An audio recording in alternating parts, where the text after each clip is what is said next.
नमस्कार दोस्तों। आज की हमारी कहानी है मुझे हर जन्म में तुम्हारी जैसे ही सास चाहिए, सासू माँ। अगर यह कहानी आपको अच्छी लगे तो प्लीज हमारा चैनल सब्सक्राइब करें। रेनू सुबह जल्दी उठी, मुंह हाथ धोकर किचन में पहले चाय चढ़ाई और फिर सासू माँ के लिए गर्म पानी का गिलास लेकर उनके कमरे में गई और सासू माँ को जगाया।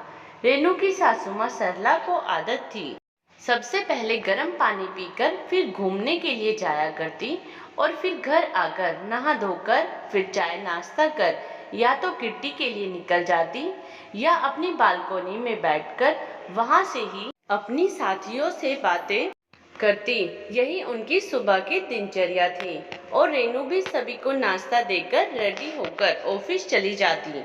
एक दिन रेनू को बहुत तेज बुखार था और रेनू की ननद का घर आना हुआ और ऑफिस में जरूरी मीटिंग की वजह से ऑफिस भी जरूर जाना था।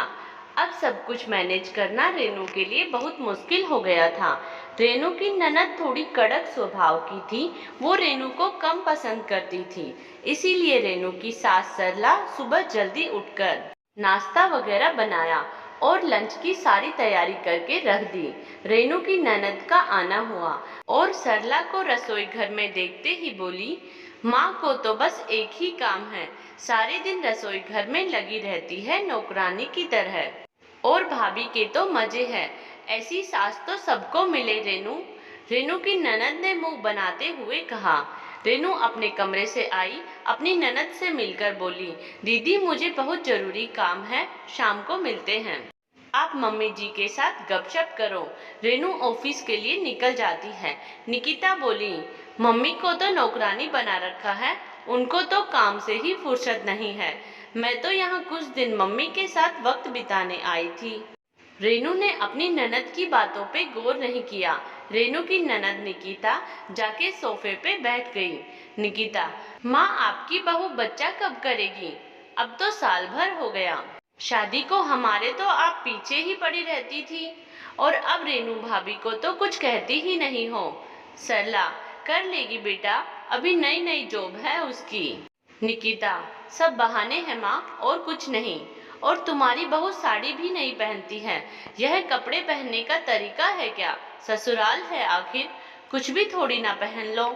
सरला, बेटा ऑफिस में साड़ी थोड़ी ना, वहाँ तो फॉर्मल ही कपड़े पहनने पड़ते हैं।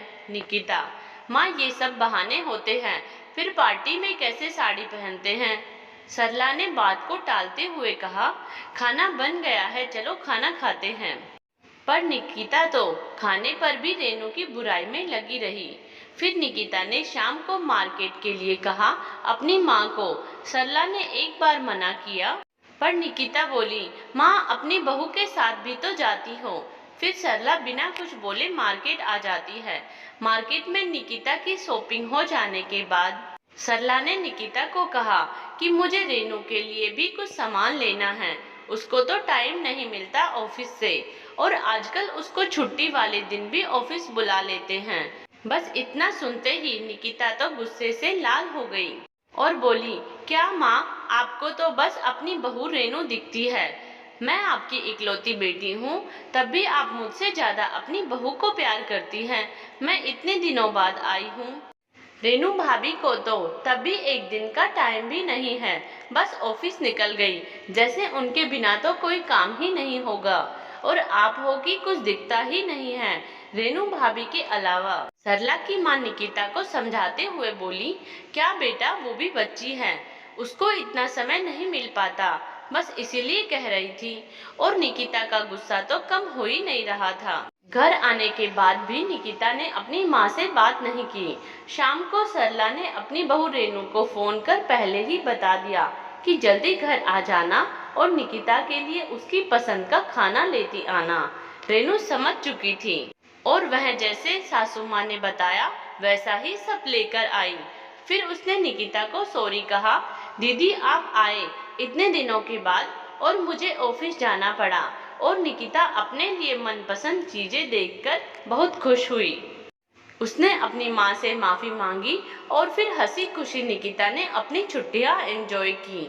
और रेनू कहने लगी, मुझे हर जन्म में ऐसी ही सासू माँ चाहिए। जय हो सासू माँ की। अगर यह कहानी आपको अच्छी लगी हो तो प्लीज़ हमारा चैनल सब्सक्राइब करें। Thank you.